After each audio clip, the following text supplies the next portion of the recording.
Panorama group, जो सोचता है वो करता है। आपके अपने सपनों का आशियाना।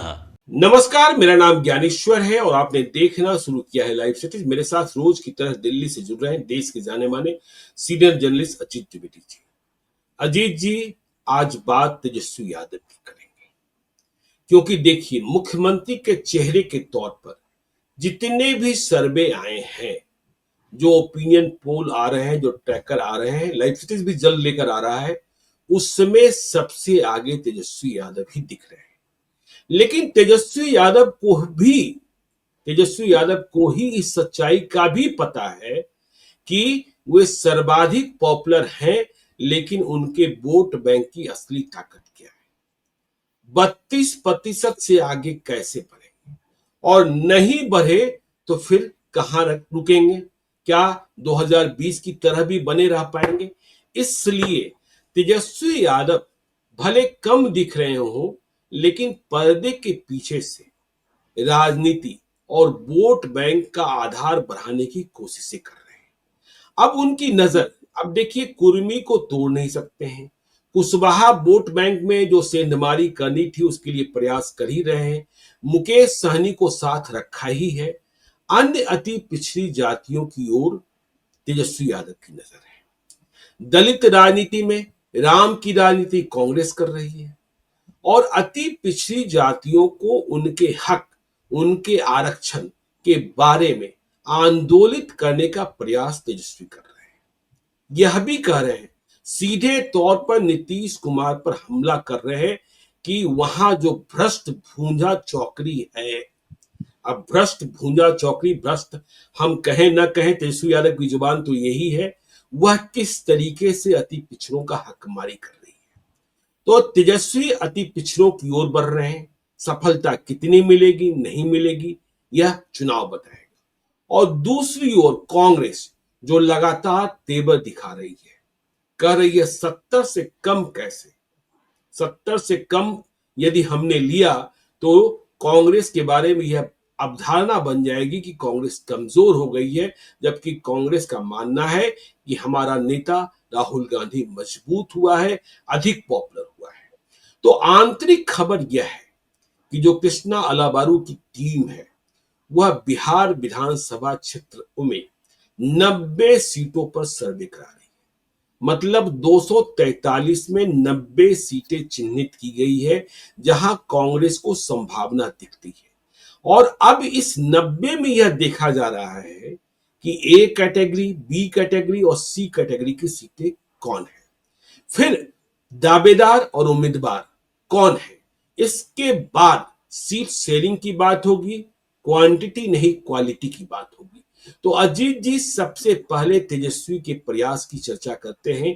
तेजस्वी अति पिछड़ी जाति के मतों में सेंधमारी की कोशिश कर रहे हैं, लेकिन बिहार में पिछड़ा, अति पिछड़ा, दलित, महादलित, इसके जनक तो नीतीश कुमार हैं, जो सोशल इंजीनियरिंग उन्होंने की है, और इसी के कारण चाहे परिस्थितियां जो हो, वह सत्ता में टिके रहते हैं।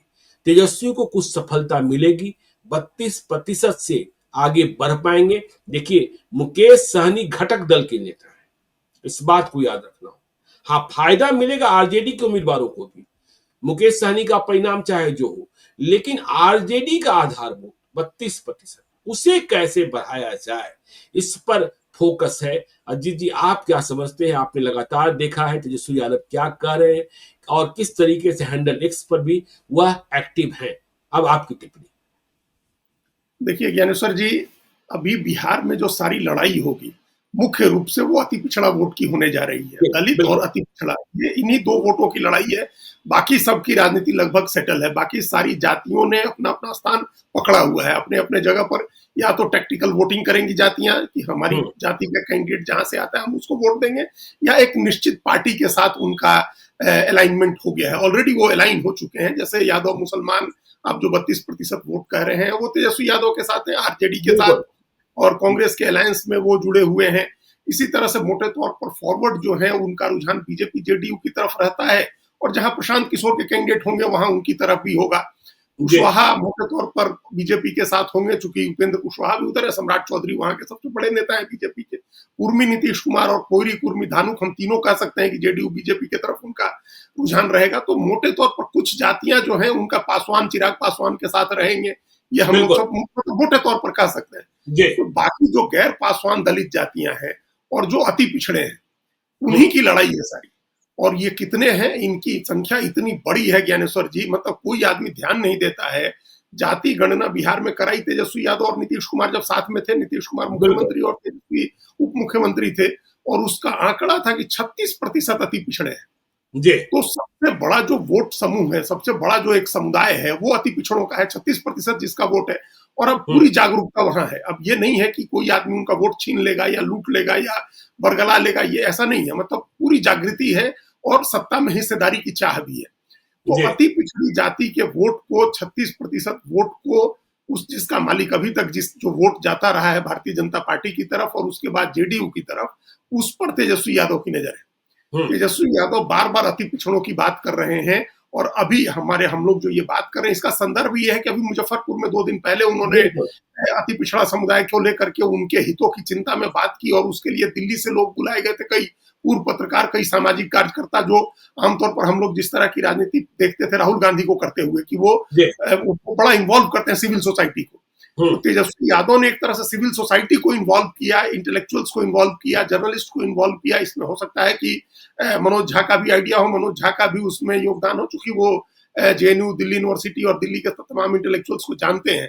तो मुजफ्फरपुर में ये जो संवाद हुआ अति पिछड़ों का, उसके बाद एक लंबा ट्वीट किया, मतलब हैंडल एक्स पर अपना एक डाला तेजस्वी यादव ने, जिसमें उन्होंने कहा कि अति पिछड़ों का हक मारा जा रहा है। और उन्होंने 2 बातें बड़ी महत्वपूर्ण कही। एक तो जो आपने कहा, भ्रष्ट भूजा चौकड़ी बैठ करके अति पिछड़ों का हक मार रही है। उसके साथ उन्होंने कहा कि हम लोगों ने आरक्षण बढ़ा करके 65% किया था, उसको लागू नहीं किया गया है और उसको 9वीं अनुसूची में नहीं डाला गया है। ये दोनों बातें बड़ी इंपॉर्टेंट है। इसका मतलब कि वो इसको चुनाव का मुद्दा बनाना चाह रहे हैं, वो चुनाव में इस मुद्दे को लेकर के वो जाना चाह रहे हैं। 2 कारण है, मतलब दोनों बड़े इंपॉर्टेंट कारण है ज्ञानेश्वर जी।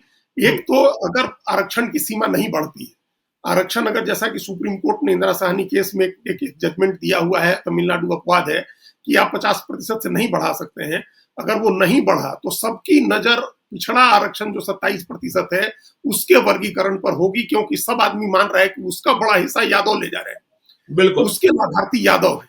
तो यादव टारगेट होगा, अति पिछड़ों का उभार होगा। वो कहेंगे कि हम 36% हैं और यादव 14% हैं, तो सबसे ज्यादा हिस्सेदारी उनको क्यों मिल रही है? आबादी के अनुपात से ज्यादा उनकी विधानसभा में भी संख्या है, उनके विधायक भी आबादी के अनुपात में ज्यादा है, चुनाव में टिकट भी उनको आबादी के अनुपात में ज्यादा मिलता है, नौकरी भी उनको आबादी के अनुपात में ज्यादा मिलती है, और आबादी अति पिछड़ों की ज्यादा है।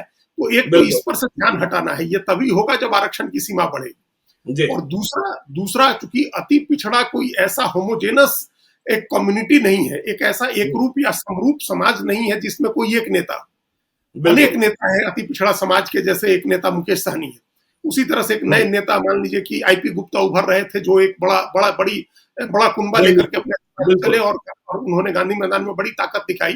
तो उसका कोई एक लीडर नहीं है, बड़ा होमोजेनस नहीं है, वो एक रूप या समरूप समाज नहीं है। तो उसमें कुछ संभावना देख रहे हैं तेजस्वी यादव कि चूंकि कोई एक नेता नहीं है, तो हम अगर चैंपियन बनते हैं। और लालू यादव के लीगेसी की बार बार इसलिए बात होती है क्योंकि वो पहले तमाम पिछड़ों के नेता होते थे, पिछड़ों के मसीहा होते थे, तो उसको रिवाइव करें और कुछ वोट जो मूल पूंजी है बीजेपी की और जेडीयू की, उसको कुछ अपनी तरफ ले आए। तो मुजफ्फरपुर का जो समूचा संवाद था तेजस्वी यादव का, वो इस पर फोकस था कि एक तो अति पिछड़ी जातियों को ये समझाया जाए कि हम तुम्हारे हित की बात कर सकते हैं, हम मसीहा हो सकते हैं, हम चैंपियन हो सकते हैं तुम्हारे हितों की। और दूसरा ये कि 65% की आरक्षण की सीमा, मतलब वो आरक्षण की डिबेट को भी वापस खोलना चाहते हैं। बिल्कुल, अगर तेजस्वी यादव नहीं खोलेंगे तो कोई नहीं खोलेगा, हर व्यक्ति इसको दबा के रखा रहेगा। एक राहुल गांधी कहेंगे आकर के, तो अभी तो राहुल गांधी और तेजस्वी दोनों की पार्टियां आपस में ही लड़ रही है। आपने जो कहा उस पर भी हम लोग आगे आएंगे, लेकिन राहुल गांधी कह रहे हैं कि आरक्षण की सीमा बढ़ानी है, और वो बार बार वो बड़े कटु शब्दों में, कठोर शब्दों में कह रहे हैं कि हम उखाड़ फेंकेंगे, हम फाड़ करके ये इस जो आर्टिफिशियल कृत्रिम सीमा बनाई गई है 50% की, इसको हम तोड़ देंगे, फाड़ देंगे, ऐसी बातें करते हैं। यहाँ उनको ध्यान नहीं आता है कि वो ये कह के न्यायपालिका का अपमान कर रहे हैं। मान लीजिए न्यायपालिका ने ये सीमा तय की है ना 50% की, तो आप जी। कहिए कि आप बदल देंगे, जैसा आज तेजस्वी यादव ने जैसा कहा कि हम उस सीमा को बढ़ाएंगे, आप इस लहजे में कहिए कि बढ़ाया जाएगा और पार्लियामेंट को पावर है कानून बदल करके और उसको सीमा को बढ़ा सकते हैं। तो वो तेजस्वी यादव नहीं चाहते हैं कि राहुल गांधी भी उसका क्रेडिट ले जाए। मतलब आरक्षण की डिबेट हो, आरक्षण की सीमा बढ़ाने की डिबेट हो, उसमें अति पिछड़ों की भागीदारी बढ़ाने की डिबेट हो, तो उसके चैंपियन तेजस्वी यादव है। ये कोशिश तेजस्वी यादव कर रहे हैं और 36% वोट है ज्ञानेश्वर जी। अगर अपना जो 14% और 18% यादव और मुसलमान का वोट है उनके पास, उसमें उनको एक भरोसा है कि अगर मुकेश सहनी साथ में रहते हैं तो उनके पास जो 8-9 9.5% वोट कहते हैं, वो जिसमें तमाम मल्लाह, निषाद, बिंद और केवट तमाम जो जातियां हैं, अगर इनके लोग आ जाते हैं, इनका कुछ वोट भी आता है, 50% भी, 30%, 40% भी ले आते हैं मुकेश सहनी अपने साथ, तो वो एडेड एडवांटेज होगा, एक बोनस होगा जिसका डबल इंपैक्ट होगा, क्योंकि वो बीजेपी जेडीयू की तरफ से टूट के आएगा। उसके अलावा जो जातियां हैं, उन जातियों में से कुछ जातियों को अपने साथ जोड़ने की कोशिश जरूर करेंगे तेजस्वी यादव। ये उसी का प्रयास है। ये राहुल गांधी भी वही प्रयास कर रहे हैं। देखिए, जैसे उसमें अति पिछड़ों में वैश्य है, तो वैश्य को तोड़ना थोड़ा मुश्किल है, उसका एक रुझान शुरू से बहुत ही मुश्किल है अजीत जी, क्योंकि देखिए उन्हें तो बहुत आसानी से 2005 के पहले के दिनों का स्मरण करा दिया जाता है। और जो आप 36% की बात कर रहे हैं, आपको तेजस्वी यादव का वह संबोधन भी याद रखना चाहिए, क्योंकि यह सोशल फैब्रिक से जुड़ा मामला भी है, सामाजिक ताना बाना भी। और नीतीश कुमार ने बहुत करीने से सोशल इंजीनियरिंग भी की थी। मधुबनी में क्या कहा था तेजस्वी यादव कि भाई देखो, इंजन हम हैं लेकिन बोगी। तो यादवों को, मतलब उन्होंने साफ तौर पर तो नाम नहीं लिया, लेकिन इशारा उधर ही था कि आपको सामंती मिजाज छोड़ना। तो देखिए, बातें चाहे जो कर ले, 2025 के चुनाव के पहले आपको आरक्षण न मिलने जा रहा है, न आरक्षण बढ़ने जा रहा है, लेकिन मिजाज यदि न बदला तो ये कोशिशें निरर्थक भी हो सकती है। इसलिए उनके मिजाज को, क्योंकि जैसे पहले कहा जाता था कि ये शर्मा जी, सिंह जी, पांडे जी ये सबसे बड़े अत्याचारी हैं, अब उस सूची में जो अति पिछड़ी जातियां हैं उन्हें भी शामिल कर लेती हैं। तो उन्हें नियंत्रित करना भी एक बड़ी चुनौती है, और यदि इस चुनौती में कामयाबी हासिल करते हैं तेजस्वी यादव, तो शायद सफलता मिले, नहीं तो मामला गंभीर है। देखिए, ये आपने एकदम, हम लोग इस पर चर्चा किए थे जब उन्होंने अपने को इंजन कहा था और बाकी सबको भोगी बनाने की बात कही थी, तो ये अच्छी बात आपने याद दिलाई। वो बात उस समय जो उन्होंने कहा, इस बात को तो गांठ बांध के रखा होगा अति पिछड़ी जातियों ने, या जो भी जाति उनको सपोर्ट करती है। तो ये नहीं है कि ऐसा हमको भी ऐसा भी नहीं लग रहा है कि बड़े मन से या बहुत सहज तरीके से अति पिछड़ी जातियां जुड़ जाएंगी उनके साथ। बिल्कुल, ये हम लोग अभी जो बात कर रहे हैं, या तेजस्वी यादव की भी जो कोशिश है, वो एक उनको टैक्टिकल रुझान बनाने की है। टैक्टिकल इसलिए क्योंकि वो जातियां भी अब इतनी कॉन्शियस हो गई हैं, इतनी जागृत हो गई हैं कि उनको भी लग रहा है कि हमारी जाति का उम्मीदवार आता है तो उसको समर्थन करना है, उसको वोट देना है। एक तो ये अपना प्रतिनिधित्व बढ़ाना है विधानसभा में, फिर लोकसभा में, विधान परिषद में, फिर सरकार में, पावर स्ट्रक्चर में अपनी हिस्सेदारी खोजनी है। ये वो जातियां भी कर रही हैं। तो तेजस्वी यादव अगर उनके तरफ आउटरीच कर रहे हैं, दिल्ली से लोगों को बुला करके, ऐसे लोग जो सीरियस थिंकर हैं, जो अति पिछड़ी और जो अत्यंत पिछड़े और महादलित है, उनके लिए काम करने वाले, तो एक भरोसा बना रहे हैं। वो भरोसा उनका तब काम आएगा जब वो उस जाति के उम्मीदवार उतारेंगे। अगर इंजन बनने के चक्कर में लोकसभा की तरह उन्होंने सिर्फ यादव उम्मीदवार खड़े कर दिए बड़ी संख्या में, तब तो फिर मुश्किल है, फिर तो नहीं अति पिछड़ी जातियां आएंगी उनके साथ। और उनके साथ ये भी संकट है कि अगर बहुत ज्यादा यादव नहीं देंगे तो यादव टूट भी सकता है, वो जिधर मिलेगा वोट उधर चला जाएगा।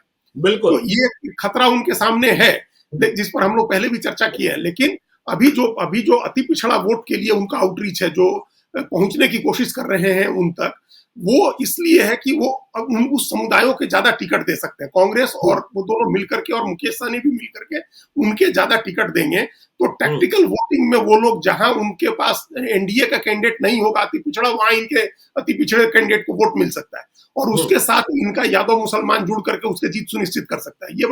ये चुनाव जब नजदीक आएगा और टिकटों की घोषणा शुरू होगी, तब इसको देखने वाली बात होगी कि वो कितना अति पिछड़ा उम्मीदवार उतारते हैं।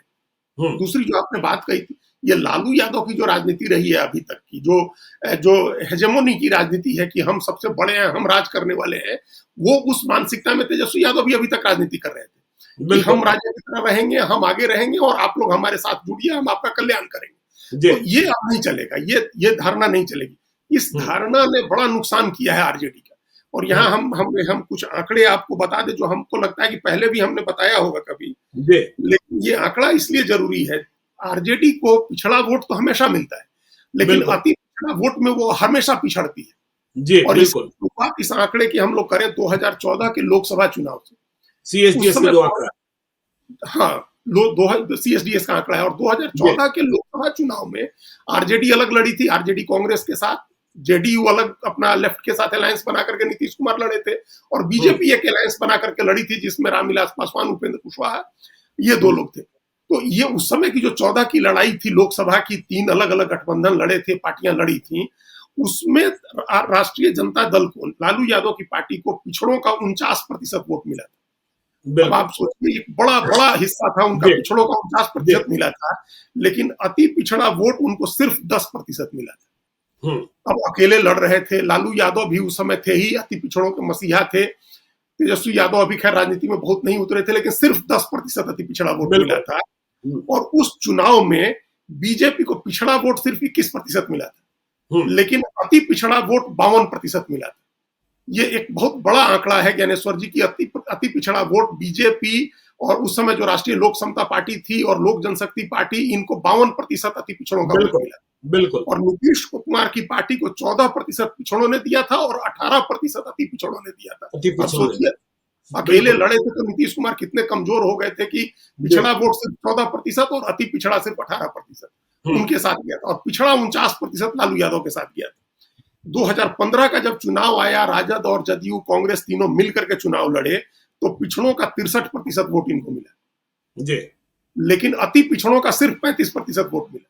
बताइए, लालू यादव और नीतीश कुमार दोनों साथ में थे, कांग्रेस पार्टी भी साथ में, बिल्कुल, पिछड़ों का सिर्फ 35% वोट मिला। तो ये खतरा है। इस खतरे को तेजस्वी यादव भांप रहे हैं कि जब अकेले लड़े तो 10% मिला, लालू यादव को साथ में, नीतीश कुमार को साथ में लेके आए, लेकिन बीजेपी अलग लड़ी तब भी सिर्फ 35% मिला। वही सामंती मिजाज जो हमने कहा ना, सामंती मिजाज से लोग डरते हैं, उसी वजह से उनको सबसे ज्यादा दिक्कत होती है।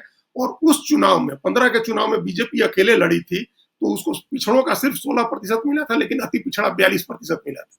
बताइए, अकेले लड़ी थी और हार गई थी बीजेपी चुनाव 15 का, लेकिन अति पिछड़ों का वोट 42% मिला था। फिर 2019 में जब जदयू और बीजेपी साथ में आ गए, ये आंकड़ा है चूंकि अभी फिर साथ में लड़ने वाले हैं, जब 2019 में साथ में आ गए तो इनको पिछड़ों का 42% और अति पिछड़ों का 75% वोट मिला। जब आरजेडी जेडीयू साथ जेडीयू, तो इसका मतलब 3/4 अति पिछड़े, 36% वोट का 3/4 मतलब 27% वोट। तो आप सीधा मानिए कि बीजेपी को ट्रांसफर होता है, बीजेपी जेडीयू के साथ रहते हैं। बिल्कुल, आप कह रहे हैं कि लालू यादव और तेजस्वी यादव के पास 32% का वोट है, तो 27% तो सिर्फ पिछड़े हैं जो देंगे वोट बीजेपी और जेडीयू को। ये तो बहुत बड़ा आंकड़ा था। ये जब दोनों साथ आए तो 75%, और 2020 के चुनाव में भी कोई 72% का आंकड़ा अति पिछड़ों का एनडीए के पक्ष में। तो ये चिंता है तेजस्वी यादव की कि उसको अगर जेडीयू बीजेपी तो दोनों मिलकर साथ लड़ रहे हैं, और उसके साथ उनके साथ रामविलास पासवान की पार्टी, जो चिराग पासवान के नेतृत्व वाली पार्टी है, वो भी है, उपेंद्र कुशवाहा की पार्टी भी है, जीतन राम मांझी की पार्टी भी है। अगर उसको 75% अति पिछड़े देते हैं, यानी 27% सीधा सीधा वोट उसको वो इंश्योर हो जाता है, तो उसके बाद तो कोरी कुर्मी धानु का वोट है, फॉरवर्ड का वोट है, महादलित का वोट है, फिर तो कोई लड़ाई ही नहीं बचेगी ना।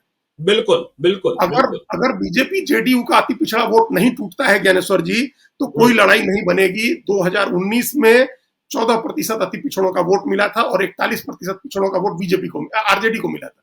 इसका मतलब पिछड़ों का वोट आरजेडी को मिल रहा है। पिछड़े मतलब इसमें सबसे बड़ा समूह तो यादव ही है, उसका पूरा लगभग मतलब ज्यादातर वोट मिल जाता है उनको, अति पिछड़ा वोट नहीं मिलता है।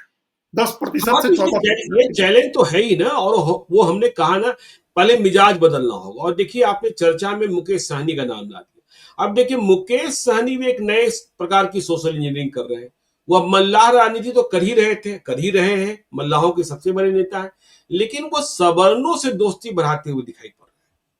और देखिए, उनके साथ जुड़ रहे हैं कौन लोग हैं भाई। अब केसरिया से बात कही जा रही है, टिकट दिला पाएंगे नहीं दिला पाएंगे अलग बात है, कि महेश्वर सिंह के बेटे, विधान पार्षद महेश्वर सिंह के बेटे वीआईपी के उम्मीदवार हो सकते हैं केसरिया से महागठबंधन के। अब देखिए, छातापुर सुपौल में संजीव मिश्रा जो वहां लगातार लगे हुए हैं, पूर्णिया के बड़े बिल्डर भी हैं। तो संजीव मिश्रा जाति से ब्राह्मण नीरज कुमार बबलू के खिलाफ, क्योंकि वहां नीरज कुमार बबलू के खिलाफ हर बार प्रत्याशी बदल जाता है और चुनाव हार जाता है, मुसलमान को लड़ाने की कोशिशें फेल होती रही है। अब महाराजगंज में देखिए नीतीश द्विवेदी को लेकर आए हैं। अब किसको किसको जोड़ रहे हैं? दिल्ली पुलिस के ज्वाइंट पुलिस कमिश्नर रहे हैं बीके सिंह, उनको उन्होंने अपने साथ जोड़ा है। तो अब तक यह बात जो कही जाती थी कि सवर्णों को टिकट देने की जिम्मेवारी कांग्रेस को ही है, तो महागठबंधन में मुकेश सहनी भी सवर्णों से दोस्ती करते हुए दिखाई पड़ रहे हैं। उनकी सलाहकार मंडली भी आप देखते हैं, उसमें मनीष आनंद जैसे लोग भी शामिल हैं। बिल्कुल बिल्कुल। नहीं, ये बात आपकी, ये कॉन्फिडेंस नेता को तब आता है ज्ञानेश्वर जी, जब वो इस बात को लेकर के आश्वस्त हो जाए कि हमारी जाति का वोट तो अब हमको मिलेगा, हमारी जाति के वोट अब हमारे साथ जुड़ गए हैं, हमारी जाति के लोग हमको नेता मान चुके हैं। तो हम अगर किसी को उम्मीदवार उतारते हैं टैक्टिकल तरीके से, किसी फॉरवर्ड को या किसी दूसरे पिछड़े को या दलित को या मुसलमान को, तो हमारी जाति उसको वोट दे करके उसको चुनाव जितवा देगी, अगर वो हमको मजबूत करना चाहती है तो ये उनका नैरेटिव है कि फॉरवर्ड जोड़ो, राजपूत ब्राह्मण भूमिहार जोड़ो अपने साथ, मुसलमान भी जोड़ो और उसको इस तरह से इंपावर करो, ऐसी सीटें आइडेंटिफाई करो जहां वो अपने कास्ट का वोट ले सकता हो, उसके पीछे हम समीकरण का वोट दे दें। ये इस बार आप देखिएगा, इस बार इतनी बारीकी से, इतना माइक्रो मैनेजमेंट इन चीजों पर तेजस्वी यादव भी करेंगे और मुकेश सहनी भी करेंगे, कांग्रेस भी करेगी। तेजस्वी यादव की तरफ से भी इस बार हम लोग को तय मान के चलना चाहिए, जैसे लोकसभा चुनाव में वो भूमिहार को भी टिकट दे रहे थे और फॉरवर्ड की तरफ भी देख रहे थे, वैसे विधानसभा में भी देखेंगे और उनको टिकट देंगे और अपनी जाति के लोगों का वोट सुनिश्चित कराएंगे कि उसको मिले। ये और देखिए क्या असर, जो आपने कहा कि उन्होंने फॉरवर्ड को भी टिकट दिया, मुन्ना शुक्ला तक को टिकट दिया, दिया ना। और देखिए कभी आप, ठीक है अब अनंत सिंह दूसरी जगह है, लेकिन अनंत सिंह को कभी तेजस्वी यादव ने बैड एलिमेंट कहा था, लेकिन जरूरत पड़ने पर टिकट दिया था। और जब आप प्रशांत किशोर के साथ उदय सिंह और आरसीपी सिंह जैसे लोग जुड़ रहे हैं, तो उन्हें भी कहा जा रहा है कि नीतीश कुमार की वह बात 2005 में जो कहते थे नीतीश कुमार कि बाघ के सामने बकरी को थोड़े लड़ाएंगे, प्रशांत किशोर को भी समझाने वाले समझा रहे हैं कि देखो सिद्धांतों से कुछ समझौता करो, तभी आगे की राह बनती है, बाद में सिद्धांत को और कड़ा कर लिया जाएगा। खैर चलिए, तो आप चलते बात, हाँ जी कुछ कर रहे थे। इसमें ये जैसे ये चीजें एक दो लाइन जोड़ देना है इसमें खाली, जब तेजस्वी यादव अपनी जाति के लोगों को ये भरोसा दिलाने में लगभग कामयाब हैं कि ये हमारे लिए सबसे बड़ा मौका है कि हम मुख्यमंत्री बन सकते हैं, संक्रमण का टाइम है, ये ट्रांजिशन का पीरियड है, नीतीश कुमार के हाशिए में नीतीश कुमार हाशिए की तरफ बढ़ गए हैं, उनका सूर्य अस्त होने की तरफ जा रहा है, कोई दूसरा सूर्य उदय हो जाए बीजेपी के तरफ से, जेडीयू के तरफ से, उसके पहले हमको मुख्यमंत्री की कुर्सी पर बिठा दो, नहीं तो फिर मौका नहीं मिले। बिल्कुल, तो कोई दूसरा सूरज उदय होने से पहले, ये सूर्यास्त और दूसरे सूर्य के उदय के बीच का टाइम है, संधि बेला है, तो ये नीतीश कुमार सब ये तेजस्वी यादव समझाना चाह रहे हैं, यादवों को समझा चुके हैं लगभग, तो कि हम मुख्यमंत्री इसी बार बनेंगे, नहीं बने तो फिर नहीं बनेगा, अभी नहीं तो कभी नहीं। तो यादव खड़ा होगा, हाँ खड़ा होगा उनके लिए, तो वो जिसको भी टिकट देंगे, चाहे सवर्ण को दें या किसी दूसरी पिछड़ी जाति को दें, अति पिछड़ी जाति को दें, यादव उसके तरफ जाएंगे, मुसलमान भी जाएंगे। और यही बात मुकेश सहनी भी अपने वोटर को समझा चुके हैं कि हम मुख्यमंत्री बनने जा रहे हैं, पहली बार तुम्हारा इतना बड़ा रिप्रेजेंटेशन होगा, तुम्हारा आदमी मुख्यमंत्री होगा और तुम्हारी पूछ पटना में होगी, तुम सत्तारूढ़ सत्ता के सरकारी जाति का कहे जाओगे। तो ये जो वो प्लानिंग कर रहे हैं ये दोनों लोग, अगर मुख्यमंत्री और उप मुख्यमंत्री का नैरेटिव उन्होंने बना दिया, तो फिर वो किसी को जोड़े, सवर्ण को जोड़े, मुसलमान को जोड़े, दलित को जोड़े, उसके पीछे इनकी जाति जाएगी। तो ये मान के चले हम लोग की 32 नहीं 36-37% का एक पिछड़ा अति पिछड़ा का ग्रुप बन गया है, और उसको ये लोग अपने साथ जिधर चाहेंगे उधर मोड़ेंगे। और ये अति पिछड़ा का जो प्रयास कर रहे हैं तेजस्वी यादव, वो टैक्टिकल रूप से अपने साथ जोड़ने की कोशिश करेंगे उस समुदाय के लोगों को ज्यादा से ज्यादा टिकट दे करके। ये सीन हम देख रहे हैं, ये सीन हम विजुअलाइज कर रहे हैं आगे चुनाव के लिए। चलिए, तो ये सीन दिख रहा है, आगे चर्चा करते हैं कांग्रेस की। जो कांग्रेस प्लान 90 पर काम कर रही है, सीट 90 पर काम कर रही है। हम लोग तो भाई यह कह रहे हैं कि भाई 40 से 50 के बीच ही इनकी सीटें होंगी। 2020 में 70 सीटें मिली थी और तनातनी किस तरीके से चल रही है यह हम और आप समझते हैं। तेजस्वी यादव और कृष्णा अलाबरू के बीच कितनी बार बातचीत होगी हमें नहीं पता, लेकिन नहीं, ऐसा लगता नहीं कि खूब बातचीत हो रही है।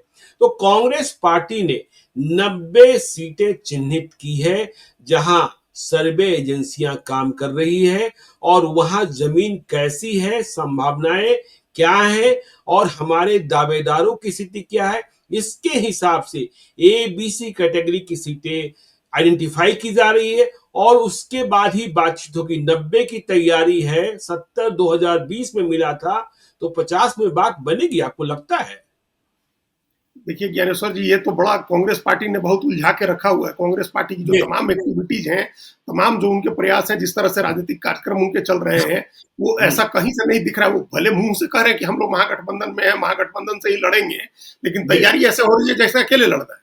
बिल्कुल, प्रेस कॉन्फ्रेंसेज अकेले हो रही हैं, सब सर्वोच्च नेता के कार्यक्रम अकेले हो रहे हैं, टिकट की तैयारी, चुनाव लड़ने की तैयारी अकेले हो रही है। फिर हमने मतलब आपसे जब बात हुई, आपने बताया कि वो बार कोड और ये तमाम पिछले कई दिनों से कांग्रेस जारी कर बिल्कुल, रही है बिल्कुल, कि इस बिल्कुल। पर आप 31 मई तक टिकट के लिए अप्लाई करिए। तो कौन अप्लाई करे? मतलब ऐसा तो हुँ, कह नहीं रहे कि 90 सीट के लोग अप्लाई करें, चाहे 70 सीट के जी, लोग अप्लाई करें।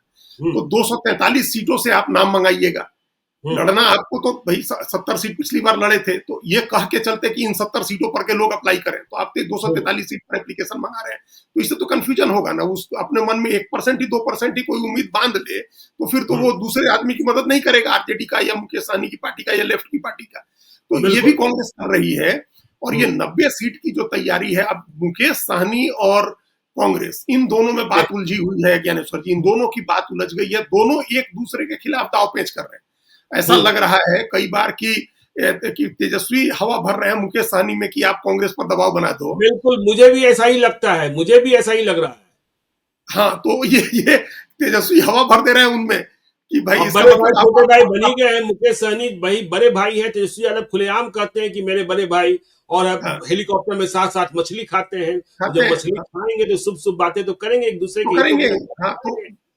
बिल्कुल। तो उन्होंने, अब देखिए, आप आपका आप मतलब हमारा आपका कोई आइडिया का एक्सचेंज नहीं हुआ, लेकिन जी, आपको भी लग रहा है या आपको भी फीडबैक है, सूचना है जो हमको है। बिल्कुल। तो ये आरजेडी कहीं उसको हवा भर दे रही है वीआईपी में, मुकेश सहनी आपको में। वह भी याद होगा, आपको वह भी याद होगा, तीसरी बैठक का आयोजन मुकेश सहनी ने कराया था हाँ, महागठबंधन का। और महागठबंधन। वहां जो पीछे बैनर लगा था, उस पर सिर्फ एक आदमी की तस्वीर थी, बिल्कुल, और वह तस्वीर तेजस्वी यादव की थी। तो यह तेजस्वी यादव। निष्ठा था और यह भी एक रणनीति थी।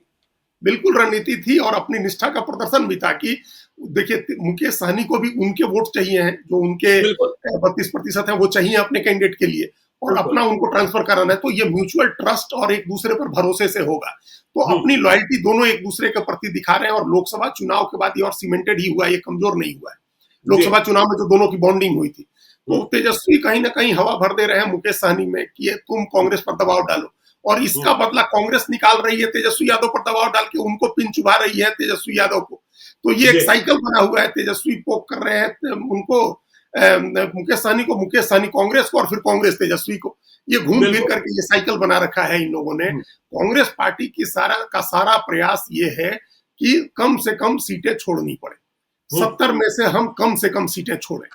जी, देखिए, उनको पता है कि 50 से ज्यादा सीट व्यवहारिक रूप से संभव नहीं है। नहीं है, बिल्कुल। नहीं है। आरजेडी का अगर मुख्यमंत्री बनना है, तेजस्वी यादव अगर मुख्यमंत्री पद के दावेदार हैं, हुँ, तो वो 140 सीट अगर नहीं लड़ते हैं, 135 सीट अगर नहीं लड़ते हैं, तो ऐसे भी दावेदारी कोई सीरियस नहीं जी, लेगा। उनकी दावेदारी सीरियस बनाना इसलिए जरूरी है क्योंकि 14% का वोट बैंक जो यादव का है, वो हुँ, पूरी तरह से तभी जुड़ेगा जब सारे एलआई पार्टनर मिल करके ये मैसेज बनाए कि हाँ, तेजस्वी मुख्यमंत्री बनेंगे, बिल्कुल, तभी होगा। बिल्कुल, जब आप सीटें बिल्कुल। कम कर देंगे तो ये मैसेज कैसे बनाएंगे? तो जी, ये कांग्रेस को पता है, उनकी हुँ, सीटें ज्यादा कम नहीं हो सकती हैं आरजेडी की। और हुँ, और मुकेश सहनी को एडजस्ट करना है। हुँ, लेफ्ट का जो स्ट्राइक रेट है, वो कांग्रेस को पता है कि कितना भरोसेमंद एलाई है लेफ्ट, और वो हुँ, कभी छोड़ के नहीं जाने वाला है, सत्ता में हिस्सेदारी नहीं मांगने वाला है, और ज्यादा सीटें जीत के दे सकता है, तो उसकी भी सीटें बढ़ानी चाहिए। तो जी, व्यवहारिक जो समस्या है, उसको कांग्रेस के लोग समझ रहे हैं।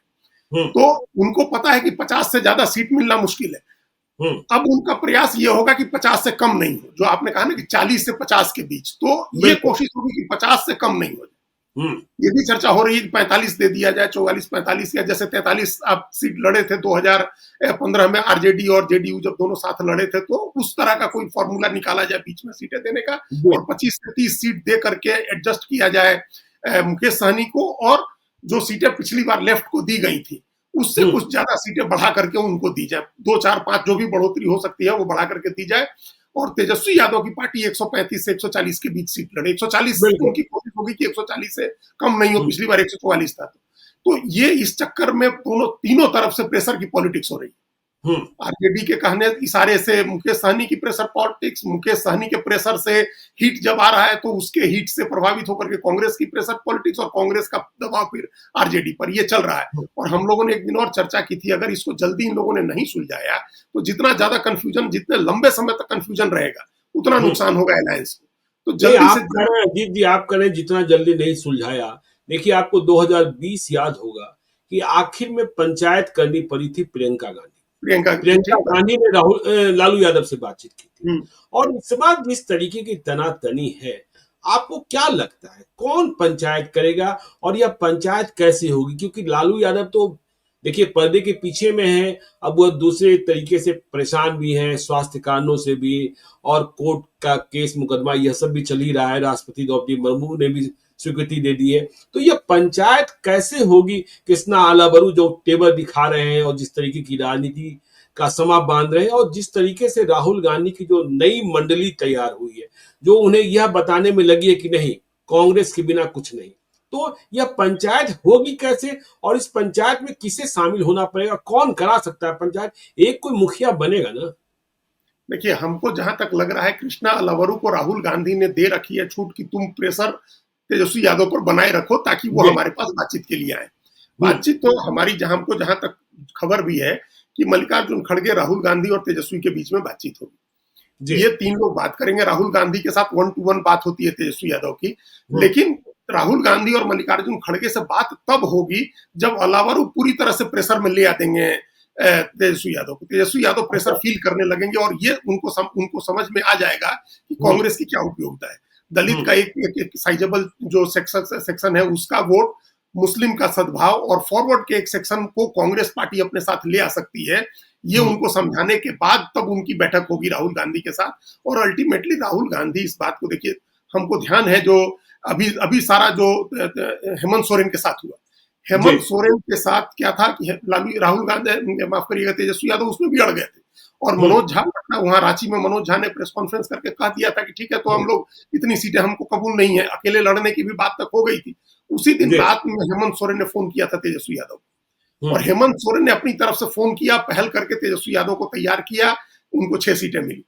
ये अब चूंकि हेमंत सोरेन को मुख्यमंत्री बनना था, यहाँ तेजस्वी यादव को मुख्यमंत्री बनना है, तो जब पूरा प्रेशर कल अलावरू और राजेश राम और जो भी कांग्रेस की टीम है वो बना देगी, उसके बाद तब तेजस्वी यादव फोन करेंगे राहुल गांधी को, और उसके बाद उसमें बातचीत होगी। और राहुल गांधी भी इस बात को समझ रहे हैं कि ये चुनाव कितना इंपॉर्टेंट है।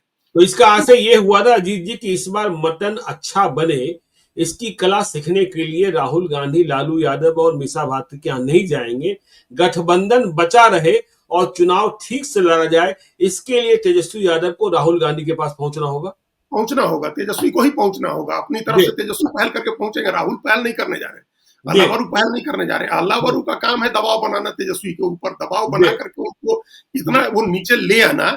नीचे का मतलब थोड़ा बहुत ऊंचाई पर है ना अभी, वहां थोड़ा और उनको डाउन करके, ताकि वो फोन करे राहुल गांधी के पास और राहुल गांधी के साथ बैठ करके बात हो। राहुल गांधी भी हरियाणा, दिल्ली, महाराष्ट्र, इन तमाम चुनावों के बाद लोकसभा का जो यूफोरिया था वो खत्म हो चुका है। अब आप लोकसभा जीते थे, उसके बाद सब चुनाव हारे, इतनी बुरी तरह से हारे। आप जम्मू कश्मीर हारे, इस बुरी तरह से हारे, कल्पना नहीं कर सकते आप जीता हुआ हरियाणा हारे, जीता हुआ महाराष्ट्र हारे, दिल्ली हारे, दिल्ली में फिर 0 पर ही रह गए। तो अब उनके लिए भी जरूरी है कि झारखंड के साथ आप महाराष्ट्र मतलब बिहार जीते, फिर आप लोग ट्राई करें बढ़िया जीतने के लिए असम में और पश्चिम बंगाल में। बिहार का असर होगा उनके लिए, लेकिन वो भी इंतजार कर रहे हैं कि अलावरू एंड कंपनी इतना दबाव में ले आ दे तेजस्वी यादव को कि वो अपनी तरफ से चल के फोन करें। लेकिन इस झगड़े में देखिए, इस झगड़े में तेजस्वी यादव तो चलिए देखिए आखिरकार चेहरा घोषित होंगे ही होंगे, लेकिन इस पंचायत के बाद आपको लगता है कि बिहार में कोई डिप्टी सीएम का चेहरा घोषित हो पाएगा? देखिए, ये करना होगा, अगर मतलब होगा नहीं होगा ये हम लोग नहीं कह सकते हैं, लेकिन करना तो होगा। मतलब अभी राजनीतिक समझदारी यही कहती है कि आप मुकेश सहनी को चेहरा घोषित करें, मुकेश सहनी को चेहरा घोषित कीजिए। वो उनका वोट तभी आएगा, नहीं तो और फिर वो उनके लिए लड़ना भी मुश्किल होगा। आप आरक्षण की बात कही नहीं रहे हैं, आप उनको ये कोई थोड़े कह रहे हैं कि आपका हम एससी का आरक्षण कर देंगे। पिछड़ों में आरक्षण की सीमा बढ़ा करके जो जिसको जहां से हम लोगों ने बात शुरू की थी, तेजस्वी यादव यही तो कह रहे हैं कि आरक्षण की सीमा बढ़ा करके उसमें हम अति पिछड़ों को आरक्षण देंगे। ये बात तो कांग्रेस भी कहते हैं कि राहुल गांधी भी कहते हैं। राहुल गांधी भी ये नहीं कह सकते हैं कि हम दलित में शामिल कर देंगे आप। तो जब आप ये नहीं कहिएगा और उप मुख्यमंत्री भी घोषित नहीं करिएगा, फिर तो उनको आप कैसे रोकिएगा, और सीटें भी बहुत ज्यादा नहीं दीजिएगा। तो वो करना चाहिए, करने में कोई दिक्कत नहीं है। आप उप मुख्यमंत्री घोषित कर दीजिए ना, मुख्यमंत्री तेजस्वी यादव, उप मुख्यमंत्री मुकेश सहनी, एक और कोई दलित देख लीजिए चेहरा, राजेश राम को भी कर दीजिए। तो ये सब चीजें जो है ये सब टैक्टिकल डिसीजंस है जो चुनाव नजदीक आने पर होंगे। चलिए, तो चुनाव नजदीक आने पर होंगे, लेकिन बिहार की सियासत में और क्या होगा यह भी आपको हम बताते रहेंगे। आप देखते रहिए लाइव सीरीज को। यदि अब तक आपने हमारे यूट्यूब चैनल लाइव सीरीज को सब्सक्राइब नहीं किया है तो जरूर कर लीजिएगा, और यदि इस वीडियो को आप फेसबुक पेज के माध्यम से देखें तो पेज को लाइक कीजिएगा, हैंडल एक्स पर भी हमें फॉलो कीजिए। धन्यवाद।